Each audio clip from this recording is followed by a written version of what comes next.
1:18. Vamos a hablar de migración, de migrantes de tercera generación, es decir, de nietos de gallegos y españoles que viven en otros países, porque hay muchos, el número no está determinado, que han perdido la nacionalidad obtenida por vínculo familiar cuando alcanzaron la mayoría de edad y no declararon en ese momento su voluntad de conservar su condición de españoles. Tenemos a una gallega que además ha residido en Latinoamérica, que bueno, pues está encabezando esa defensa de la nacionalidad para nietos de migrantes. Es Ángeles Fernández, esta chilena de adopción, ha estado ya por aquí en otras ocasiones. Ángeles, sí. ¿Qué tal? Muy buenos días. Siento estar ya como en mi casa. Buen día, tía. Encantados de que estés con nosotros y nos expliques este caso en concreto. Vamos a ver, porque estamos hablando de migrantes de tercera generación, es decir, nietos de gallegos y españoles que viven en otros países y que cuando cumplieron 18 años tenían la nacionalidad española por ser... Tenían su nacionalidad del país donde nacieron, más la española, porque sus papás los inscriben, ¿verdad?, en el consulado respectivo. Así fue. ¿Qué ocurre? Que cumplen 18 años y si no declaran en ese momento su voluntad de conservar su condición de españoles, la pierden. Claro, tienen que ir presencialmente al consulado y declarar, ratificar su voluntad de ser españoles.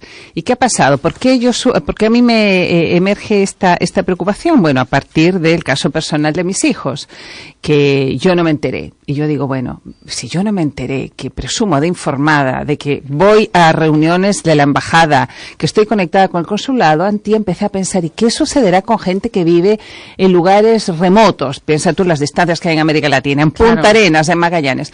Entonces empecé a sondear y empecé a preguntar en el gallego, me empezaron a contar que había más casos así, de gente que no había sabido de esta disposición que te obliga entre los 18 y los 21 años. Es cierto que son 3 años. Tienes 3 años de plazo. Para acercarte al consulado. Pero empecé a sondear, por eso abrimos esta página, este grupo en Facebook que se llama Nacionalidad Española Perdida, para ver en qué circunstancias se había producido esto. Y la verdad que hay varias situaciones, entre ellas mi hija mayor, que pensamos que como tenía el pasaporte y en ese intertanto ella había venido a Galicia, era española. ¿Y qué pasa? Cuando va a renovar su pasaporte, 21 años, 2 meses, 3 meses, 4 meses, le dicen al consulado, ¿sabes qué más? Perdiste la nacionalidad. Entonces, ¿y esto qué ha pasado? Que claro, la ley, una vez promulgada, se supone que es conocida por todo el mundo. Tú puedes decir, mira, yo no puedo aducir desconocimiento de la ley, pero se nota que por el lado de las autoridades que están a cargo de los consulados en los países respectivos y también los consejos de residentes españoles en el exterior, han ido viendo este problema y ahora hay mucho más, hay una ofensiva de información, mucho más fuerte que poner un cartelito, ¿verdad?, en un panel que nadie ve en el consulado cuando vas a hacer un trámite X. Y yo me he dado cuenta, habría que ver, porque el número es indeterminado, hay que hacer un mapeo de esto. Normalmente han sido los hijos mayores los que han pasado por esto, porque ya los que vienen después, como ya vivieron con el hijo mayor, se han enterado por sus hermanos. Tenemos casos de familias fracturadas, familias que a lo mejor el hijo mayor quedó sin la nacionalidad y los más pequeños que vinieron después, los padres ya alertados, han estado encima. O bien casos de chicos que los hijos que han estado más cerca de los padres supieron e hicieron la ratificación y alguno por algunas circunstancias se fue a estudiar fuera, se fue a estudiar a la capital o cosas así y no lo supo. Entonces, no debe ser un volumen muy grande como para que uno diga, oye, mira, va a venir un efecto llamada, van a venir todos para acá exigiendo derechos, que es un poco el temor que puede haber. Yo creo que no. Yo esto lo veo a partir de la situación de mis hijos y de lo que he visto en torno a la comunidad gallega de Chile, que es una comunidad pequeña. Yo más bien lo veo como una promesa de futuro, porque cuando hablamos de la diáspora, y aquí normalmente se habla mucho de la segunda generación, tenemos que pensar en la tercera y en la cuarta. Claro. Sobre todo en los millennials, Antía. Sobre todo los millennials que no necesariamente sienten una vinculación con la tierra por temas como la música o tocar la gaita o bailar la muñeca. Pero hay que buscar otras formas de vinculación de esa generación porque es riqueza, sobre todo para una comunidad, este es un argumento que yo esgrimo, como la nuestra, que va envejeciendo muy rápidamente. Claro, una de las cosas que se piden es, lo están pidiendo también los centros de migrantes gallegos y españoles que viven en Latinoamérica, es que se mantenga de forma automática esa nacionalidad, excepto si el interesado, o sea, darle la vuelta, si el interesado renuncia a ella, Así es. Tienes que ir, es todo lo contrario, tienes que personalmente ratificar. Y ratifica decir, no quiero seguir siendo español. Eso es un poco lo que aparece contemplado en la propuesta de ley de nacionalidad, que en este minuto, bueno, podría ser discutida en la Cámara de los Diputados. O sea, es una tremenda oportunidad, no solamente para revisar el caso de este porcentaje de jóvenes que desconocemos, que está disperso, quizá mayoritariamente por América Latina, que es donde tenemos el grupo más grande quizá de la diáspora, pero también en otros países de Europa y en otros lugares de migración, sino para otros casos también, que a lo mejor casos que quedaron inconclusos en la ley de memoria histórica. Lo que se ha venido observando es que España ha sido un gran país de acogida, sobre todo con los de afuera, pero que tiene ciertos vacíos con los de adentro. La generosidad que se mostró con la ley de memoria histórica parece que ahí han quedado casos inconclusos. Tuviste que, por ejemplo, se le concede la nacionalidad a los descendientes de los sefardíes, sí, 500 años después, sin necesidad de vivir en el país y sin necesidad de renunciar a su nacionalidad de origen. Entonces, tú vas viendo distintas situaciones que son incoherentes entre sí. Hay que darle una coherencia interna a la ley. Bueno, y esto está generando casos de familias en las que un hijo tiene la nacionalidad y otro no. Ah, sí, claro. Eso a mí me lo contaron en Chile. Tengo una amiga, esta plataforma que yo armé, hay mujeres para visibilizar mujeres en Chile. La mujer que me reemplazó a mí allá, la directora ejecutiva, ella está casada, es una mujer chilena, descendiente de chino, casado con un descendiente de Astur leonés. Bueno, puedes creer que tiene 3 hijos y el hijo del medio no ratificó la nacionalidad y las 2 chicas sí.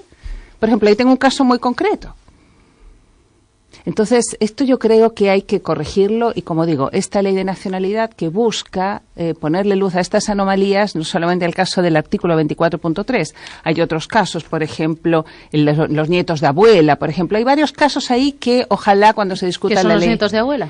Mujeres que nos parece que no se transmitía por la vía de la madre o algo así. ¿Solo se transmitía por la vía del padre? Parece. Yo lo anoté porque a partir de mi foco en esto del artículo 24.3 me han aparecido personas por las redes diciendo que la ley de nacionalidad debería contemplar muchas otras situaciones. Por ejemplo, hijos mayores de edad de quienes optaron por la nacionalidad por la ley 52/2007, nietos de españoles nacionalizados por cuestiones económicas. ¿Viste? Hay muchas situaciones disímiles. Sí. Y entonces yo creo que la ley de nacionalidad tiene que homologar, tiene que dotar de coherencia, tanto interna, Antía, como también externa, porque por lo que he estado leyendo, la legislación española con relación a la italiana, incluso la portuguesa, presta muchas menos oportunidades para ratificar la nacionalidad a los descendientes. O sea, yo creo que también ahí hay que buscar una homologación de corte europeo.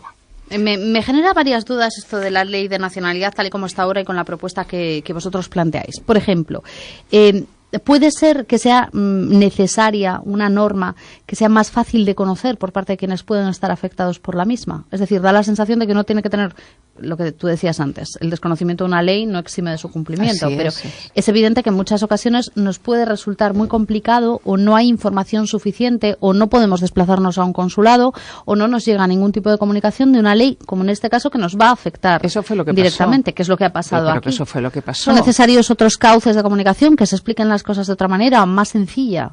Yo tengo la impresión, a raíz de esto, es una impresión, es puro impresionismo, no tengo evidencia empírica de que a raíz de esta situación y quizá también de otras relacionadas con otras leyes, los consulados tratan de bajar mucho mejor la información y también los consejos de residentes españoles. Lo que yo hablo del caso de Chile. Es probable que esta preocupación sea más extendida. Ahora, Antía, yo lo que quiero traer acá es la importancia de ponerle luz a esta tercera generación, a los nietos, por todo lo que son los desafíos futuros que tiene Galicia. Y vuelvo al tema de la conexión.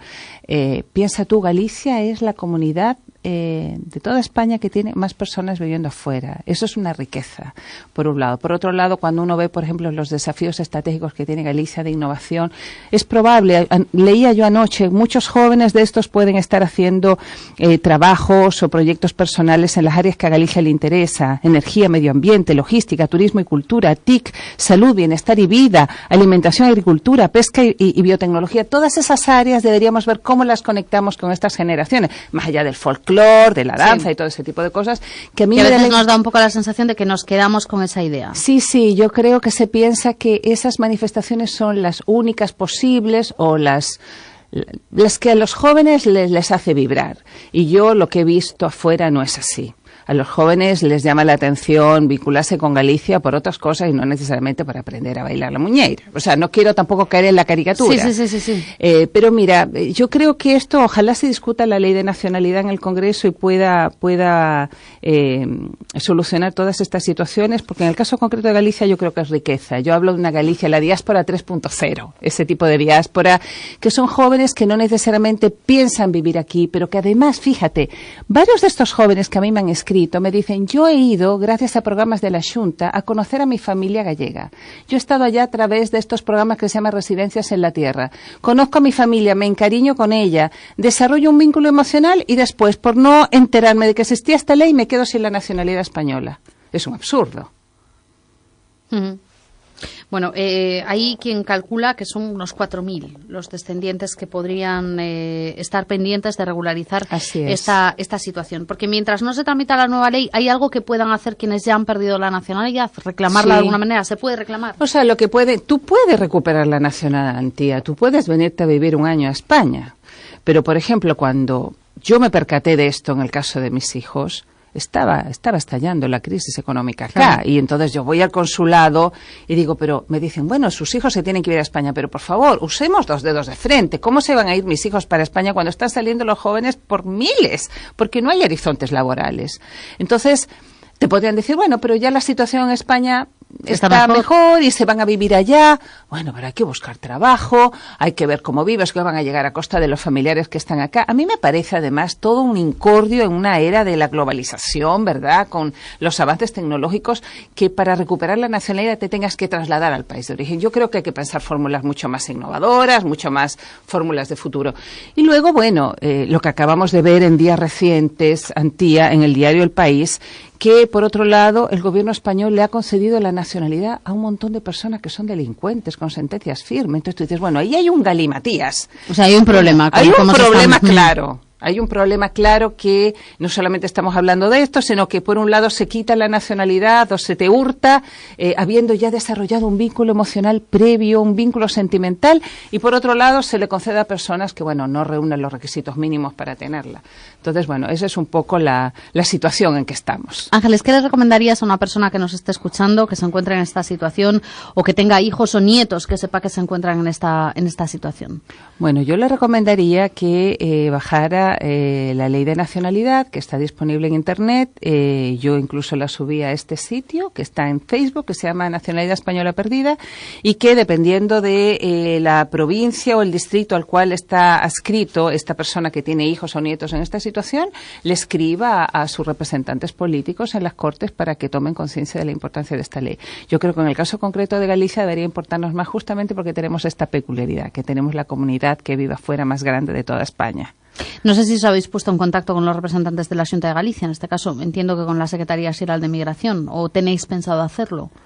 Yo no me he puesto en contacto todavía porque recién vengo llegando y agradezco muchísimo todo el espacio que me ha dado Radio Voz para plantear esto, porque ustedes de alguna manera se han convertido en aliados de esto. Yo cuando partí con esta preocupación a partir de la situación personal de mis hijos, el principal aliado fue el Gallego de Chile. Y ellos están muy atentos, me han entregado contactos y yo creo que hay que hacer una especie de causa masiva escribiéndole a los parlamentarios para que estén pendientes en el minuto que se discuta esta ley. Esta ley. Uh-huh. Bueno, pues vamos a ver si es así, si hay más gente que está interesada en esta cuestión, que se informa pues a partir de campañas como esta y se soluciona el problema de estos emigrantes de tercera generación, estos nietos de gallegos que han perdido la nacionalidad por no haberla ratificado en ese periodo que va entre el cumplir la mayoría de edad y los 21 años. Ángeles, muchísimas gracias como siempre por estar con nosotros. Gracias a ti, Antía, y Radio Voz. 1:32, un alto y volvemos.